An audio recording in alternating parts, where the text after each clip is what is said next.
Welcome back, crew. If you're on my channel, you take your writing seriously.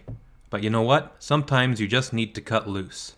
Today, I'll give you 7 reasons why you should forget about agents, editors, and publication and just write for yourself. Let's get into it.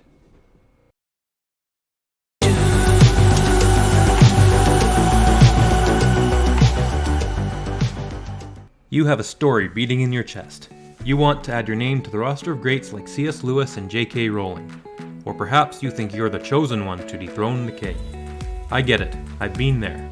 In many ways, I'm still there, truth be told. I can hear the call in the back of my mind, the story begging to be let out. But as much as we want to see our names in lights, there comes a time for us to slow down. Don't rush into things. There's something to be said for biding our time when it comes to publishing. Sometimes it's okay to write for fun. Here are 7 reasons why new and teen writers should stop thinking about publication and just focus on writing for fun. Focus forward. As writers, it's possible for us to lose our focus. What are you writing for? A new career? Fortune? Fame? Your name in lights? Is it the words based on the novel by Joe Smith on the big screen? These things are all nice, but they shouldn't be the beating heart of your writing. If you focus on fortune and fame, will you be heartbroken if you never get it? Few writers do. Writers like J.K. Rowling and Stephen King are the exception, not the rule. If you focus on these things, you will be continuously grinding against a future that may never come. You will burn yourself out before you ever see what greatness you could achieve. I'm sorry for the cold water, but I've got some stats for you. A report from Digital Book World and Writer's Digest author surveys conducted a study to see exactly how many hopeful authors actually get published. Of 9,000 respondents, only 23% managed to get their manuscript published. I'm not saying by any measure that you shouldn't try, but you need to know the landscape before you do. The strange truth is that you will never achieve these things unless you let them go. Do you think King decided to devote his life to the horror genre after weeks and months of intense market research? No, it's what he loves. He writes for himself, and what comes out is an authenticity that can't be denied. The same is true for Rowling. She didn't decide to set her books in a school and make a mother's love the theme of her work by discussing it in a committee. She wrote her books in a school because she's a teacher.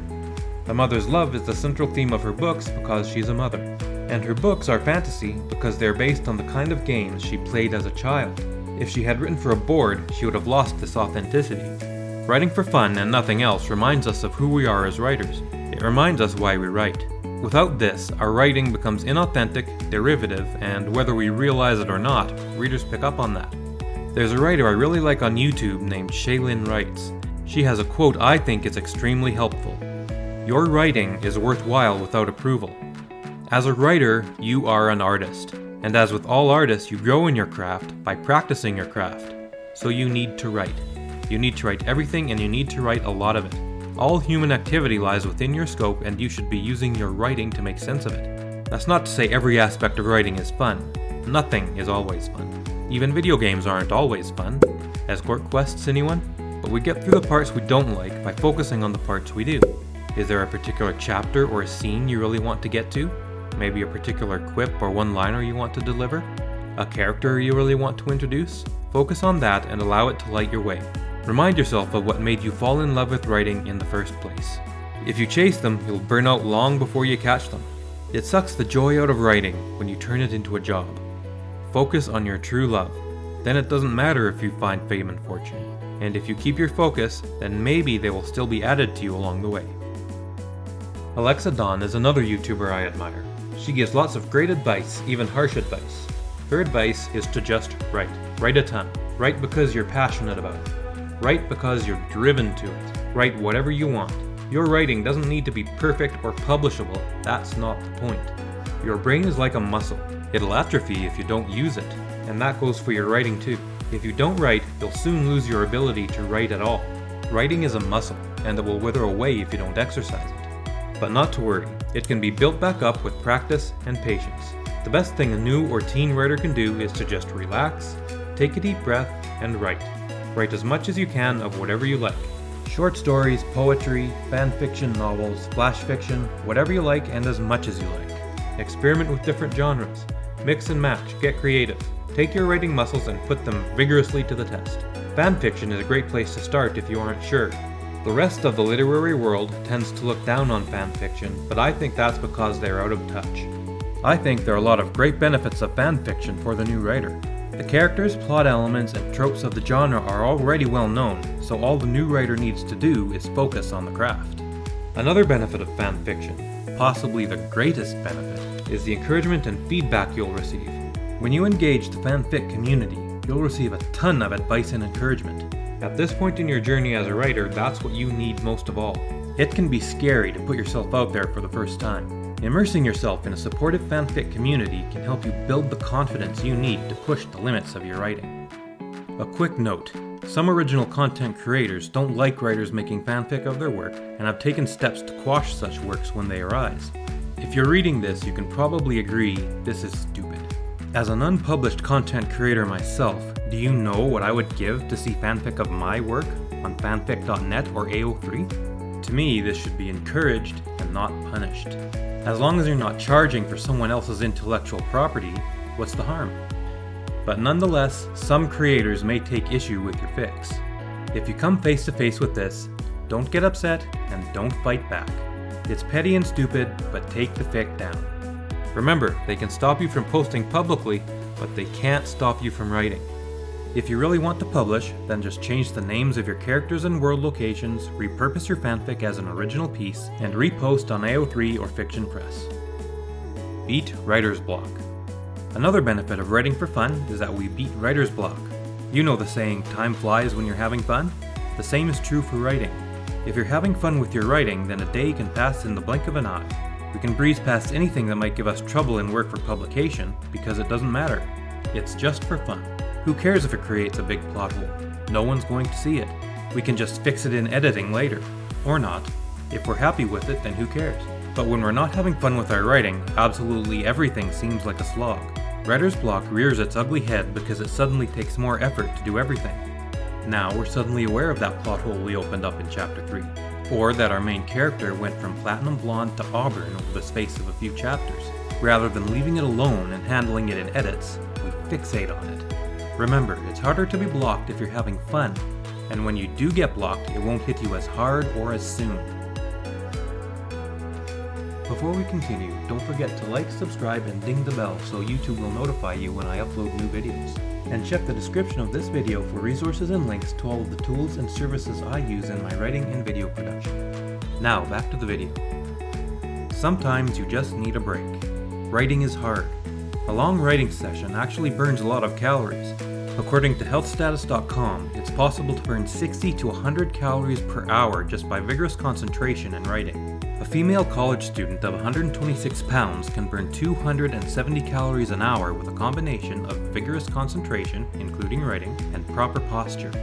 That's not quite the same as digging trenches in 40-degree heat under the burning sun, to which I can attest, but impressive all the same. So sometimes your brain just needs to check out for a while. But you don't want to just take a break. Many writers have found that if they stop work altogether, it's incredibly difficult to get back to work. What happens is we tend to hit the snooze button one too many times to avoid doing something that stresses us out. So just 5 more minutes becomes, holy crap, I missed the bus. A good solution is to use your fun writing to let your brain recharge. By taking these working breaks, you de-strain your brain without allowing it to relax completely. Your brain is rejuvenated by doing something you like while still being awake and alert. ShaelinWrites creates short stories to help her brain recharge. You could set your work aside and write some fan fiction, or turn out a few pieces of flash fiction, scribble some poetry. Do whatever you need to do to fill your tank, just don't turn off the engine. You protect your brand. As an author, you have a brand, whether you realize it or not. Every author does. What do you think of when you hear the name Stephen King? Probably suspense and horror, because that's his brand. What do you think of when you hear the name Robert Ludlum? Probably Jason Bourne and other thrillers he's written, because that's his brand. You have a brand too. You could say that your brand is that body of work you produce most consistently, and that brand needs to be protected. Bad things can happen to writers when they publicly go off-brand. J.K. Rowling is a fantastic author. I've read Harry Potter a few times and I'll probably keep reading it. But when she branched into the mystery genre with her book, The Casual Vacancy, she took a beating. I tried reading it, but it was such a departure from what I was used to seeing from her that I had to put it down. It was too jarring. I think critics and many other readers felt the same way. Within the first few pages of the book, I was treated to marital infidelity and enough cursing to make a utility worker blush. I know because I was one. That's not to mention a father berating his teenage son for certain private indiscretions. None of that is necessarily bad in fiction, mind you. Another author I highly recommend, Sol Stein, said in his book Stein on Writing that what we hate in life, we love in fiction. These things all have their place. But let's face it, when I heard that Rowling had crafted a mystery novel, I was expecting Sherlock Potter and Dr. Granger in The Case of the Missing Weasley, not a gritty expose of human failure and misery. And this is where your for fun work comes in. It'll allow you to try genres and themes you've never tried before away from unkind eyes. Your brand will be safe, and you can spread your wings a bit. See what works. If you don't like it, or it doesn't work, no worries. Either drop that style or genre, or level up and try again. Maybe try something else. You're not obligated to show your for fun work to anyone. You're only obligated to share work you've published. By publishing, you've asserted that in your opinion as the author, the work is complete and ready for consumption and critique. But until then, you don't owe anyone a single thing. And if some of your for fun work does hit the mark, you can decide where to go from there. You might consider publishing some of your off-brand for fun work under pseudonyms to see how readers take it. Lots of well-known authors publish under pseudonyms. Stephen King publishes some of his off-brand work under the name Richard Bachman. Michael Crichton, who wrote Jurassic Park, started his career under the names John Lang and Jeffrey Hudson while he was still a medical student. A pseudonym allows readers to get a feel for what to expect and allows you to publish what the audience expects, saving you and them some unpleasant surprises. Your writing will be more entertaining. If you're not enjoying your book, how can you expect your readers to? Your mindset when you write will show. It'll sweat through the pages like a runner in a marathon. You can't help it. Your excitement or boredom with the scene will be picked up by the reader. They can tell when you're just trying to get through a scene to get the book done. A reader might not know why they sense it or what they sense, but sense it they will. And if they aren't invested in your work, they'll go find someone they can invest in. I ran into this problem many times with my first manuscript, The Bereaver's Tale. There were many times when I was just slogging through a scene to get to the other end and be done with it. Looking back now, it showed. What I should have done was take a break. Read a book, write some fanfic, do anything to recenter and recharge my brain before returning to work. Now I have a glut of scenes I need to prune in the edits. The only bright spot should be that they'll be easy to trim since they're all deathly boring. Stardom could still be yours. It's absolutely possible for lightning to strike when you're having fun. When you're not worried about what anyone else thinks, it frees your creativity. This freedom has made stars of some very unlikely authors. Many authors have had success by tweaking a short story or fanfic they wrote for fun and published it on the market. I'm no fan of the Twilight series. Don't get me wrong, I'm deeply interested in how it became so popular and I want to do an article on that later because I think it's interesting. Even less than Twilight is my desire to read the 50 Shades of Grey series. I haven't read it yet, but I've heard snippets and it seems to be possibly worse than Twilight. Yet, the 50 Shades series is worthy of note because it began as a fanfic of Twilight. The author, E.L. James, wrote the whole thing on her iPhone and then repurposed it as a standalone work. Literary value of the work aside, I think that's quite inspiring. It shows how focusing on something you love only because you're passionate about it can lead you to create something that others may love as well. And that's why you should write for fun.